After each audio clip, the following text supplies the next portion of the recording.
Supreme court में custom act से मुतालिक केस की समाअत हुई।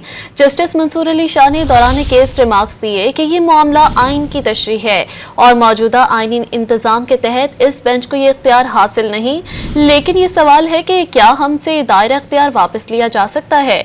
ये अदलिया की आज़ादी का सवाल है। आर्टिकल 191A के जरिए अदालत से दायरा इख्तियार छीना गया।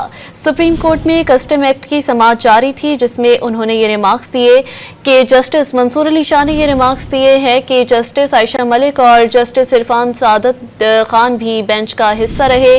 191A के जरिए अदालत से दायरा इख्तियार छीना गया है। आपको अपडेट कर रहे हैं, सुप्रीम कोर्ट में कस्टम्स केस की समाअत जारी थी, जिसमें जस्टिस मंसूर के अलावा जस्टिस आयशा मलिक और जस्टिस इरफान सादत खान भी बेंच का हिस्सा रहे। सुप्रीम कोर्ट में कस्टम एक्ट से मुतालिक केस की समाअत हुई, जिसमें जस्टिस मंसूर अली शाह ने दौरान समाअत रिमार्क्स दिए कि ये मामला आइन की तशरीह का है और मौजूदा आइनी इंतजाम के तहत इस बेंच को ये इख्तियार हासिल नहीं, लेकिन सवाल ये है कि क्या हमसे दायरा इख्तियार वापस लिया जा सकता है। ये अदलिया की आज़ादी का सवाल है। आर्टिकल 191A के जरिए अदालत से दायरा इख्तियार छीना गया।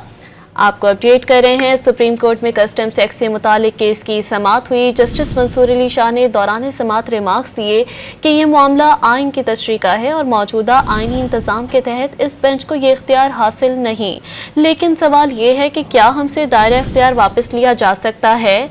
ये अदलिया की आज़ादी का सवाल है।